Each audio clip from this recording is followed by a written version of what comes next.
네, 전해드린 대로 한동훈 의 법무부 장관의 명예를 훼손한 혐의를 받는 유시민 전 이사장에게 검찰이 항소심에서도 징역형을 구형을 했습니다. 네, 관련 내용 장현주 변호사, 전지현 변호사와 함께 자세히 짚어보도록 하겠습니다. 안녕하세요. 안녕하세요. 네, 반갑습니다.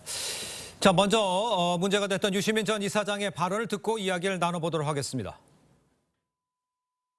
노무현 재단 계좌를 검찰이 들여다봤다는 사실을 확인했어요. 내 뒷조사를 한 게 아닌가. 얘 이대로 놔두면 안 될 것 같다. 뭔가를 좀 찾자 해서 이제 노무현 재단 계좌도 뒤진 것 같고, 그 당시 한동훈 검사가 있던 반부패 강력부 쪽에서 봤을 가능성이 높다고 판단했고요. 자, 지금 직접 들어보셨습니다만 들으신 대로 유시민 전 이사장, 한동훈 검사가 노무현 재단의 계좌를 들여다봤다. 이렇게 여러 차례 발언을 해서 지금 재판을 받게 된 겁니다. 무슨 근거로 이런 말을 했던 건지 한번 정리해서 다시 한번 말씀을 좀 해주시죠. 예, 유시민 씨가 2019년 12월에 본인이 진행하는 알릴레오 TV에서 네네. 노무현 재단의 주거래은행 계좌를 검찰이 보고 있다. 그러면서 중앙지검이 하는 것 같다. 이렇게 얘기를 했어요. 아마 조국 사건 이후 검찰이 불법으로 뒷조사를 하는 것 같다.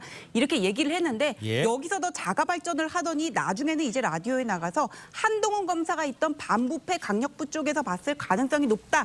이렇게 얘기를 해가지고는 네. 한동훈 장관의 허위사실 유포 명예훼손 혐의로 기소가 됐습니다. 네. 이 재판 과정에서 법원이 그럼 무슨 근거로 그렇게 얘기를 했냐고 했더니 2019년에 8월에 통지를 받았던 CIF 확인을 얘기를 하는 거예요. 예. 이게 뭐냐면은 2019년은 남부지검이 그 손혜원 전 의원의 그 목포 투기 의혹과 관련해서 네. 조사를 받고 있었던 때거든요. 예. 그때 이제 법원이 발부한 영장을 가지고 손혜원 의원 계좌를 보다가 노무현 재단하고 뭔가 거래 내역이 이렇게 발견되니까는 CIF 커스터머 인포메이션 파일이라 그래가지고는 이렇게 돈이 오고 간 흔적이 있으니까 그 네. 거래 내역이 아니라 송금한 사람의 인적 사항을 확인한 사실이 있고 이게 유예 기간을 지나서 2019년 8월에 통지가 됐는데 예. 이거를 가지고 검찰이 불법 조사를 하고 있다. 그렇게 거짓말을 한 겁니다. 그렇군요. 네. 근데 결국 이제 한동훈 검사가 노무현 재단 계좌를 들여다봤다는 주장 사실 무근으로 확인이 됐어요. 그러니까요. 그렇습니다. 지난 1심에서 이미 벌금 500만 예. 원을 선고를 받았는데요. 예. 지금 항소심이 진행 중이긴 하지만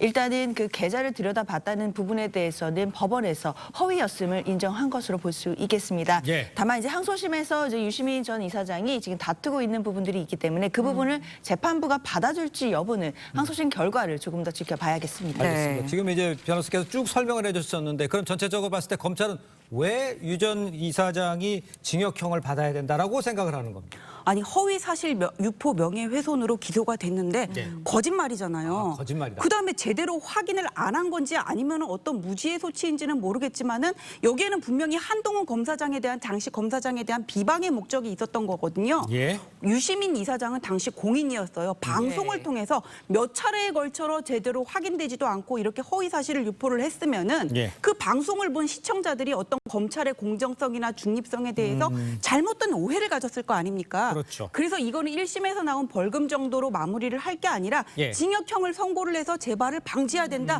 이것이 바로 검찰의 입장입니다. 예. 네, 일단 유시민 전 이사장 측은 억울하다는 입장입니다. 검언육착 보도가 아니었다면 자신이 한동훈 검사의 이름을 입에 올릴 이유가 없었다라는 이야기를 했거든요. 그렇다 보니까 좀 책임을 돌리는 듯하게 들려요. 일단 그렇게 들릴 수도 있을 것 예. 같은데요. 일단 유시민 전 이사장 측의 입장은 검언유착 의혹을 비판하는 과정에서 이 발언이 나왔다라는 취지입니다. 결국에는 검언유착 의혹이 주된 내용이었기 때문에 이 부분에 대해서 나름대로 이제 항변할 부분이 있다라는 주장인 것인데요. 네. 결국에는 이 발언의 취지 자체가 국가기관인 검찰의 어떤 공무 집행을 비판하고자 하는 취지였던 것이지 개인에 대한 비판이 아니었다라는 주장도 이어가고 있습니다. 알겠습니다. 네. 일단 그 유 전 이사장이 1심에서 유죄가 난 게 억울하다 이런 입장입니다.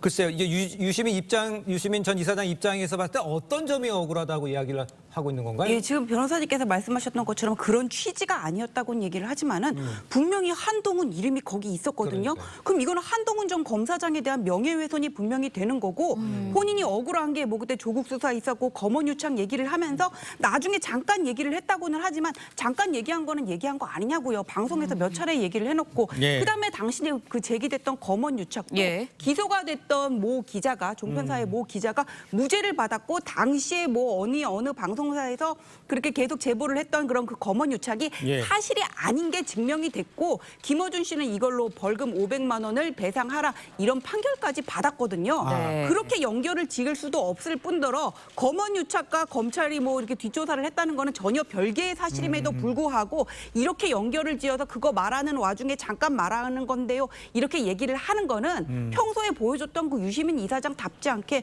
오히려 없어 보입니다. 아, 네.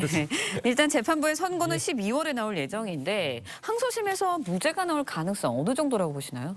사실 1심에서 일단 유죄 취지로 선고가 돼서 500만 원 벌금형이 나왔기 그러니까요. 때문에요. 예. 항소심에서 만약에 무죄가 나오고자 한다면 뭔가 사실관계 부분의 변동을 이제 재판부가 인정을 해야 될 것 같습니다. 그 부분에 대해서는 일단 그 계좌 추적 사실이 없었다는 부분이 바뀔 것 같진 네. 않고 결국 유시민 전 이사장 측이 비방의 목적이 있었는지 이 부분을 좀 다툴 가능성이 있어 보이는데요. 예. 아까도 말씀드렸지만 취지 자체가 네. 개인에 대한 비판이 아니었고 국가기관에 대한 비판이었다라는 점을 강조한다라고 한다면 비방의 목적이 없다라는 주장까지도 이어갈 수 있는 것이고 만약에 비방의 목적을 인정하기 어렵다면 일단 형법상으로는 라디오에 의한 허위사실 적시 명예훼손죄가 성립할 수 없기 때문에 예. 그 부분에 대해서는 다퉈볼 만한 부분은 있는 것 같습니다. 아, 그렇습니까? 네. 그런데 일단 그 허위 사실로 명예를 훼손해도 괜찮다? 혹시 이렇게 되는 상황이 되면 이거 문제가 있는 거 아니에요? 아니, 그러니까 허위 사실이고 본인이 조금만 더 확인을 해봤다면 그러니까요. 알 수 있었을 거고요. 그다음에 한동훈 이름을 거론을 하면서 그때 한동훈 검사장이 반부패 뭐 지검장이 반부패 부장인데 아님에도 불구하고 네. 거론을 했다는 거는 예. 분명히 한동훈 개인에 대한 비방의 목적을 저는 부인할 수는 없을 거라고 보고 예. 1심에서 벌금 500만 원을 받았는데 이게 적은 금액은 아니지만 또 그렇게 부담이 되는 금액도 아니거든요. 이번에 제대로 뿌리 뽑지 않으면 아니고 말고식의 이런 허위 사실 유포는 앞으로도 계속될 거라고 봅니다. 재판부의 현명한 판단이 있을 거라고 믿습니다. 알겠습니다. 네. 자, 두 분 말씀 여기까지 듣겠습니다. 고맙습니다. 고맙습니다.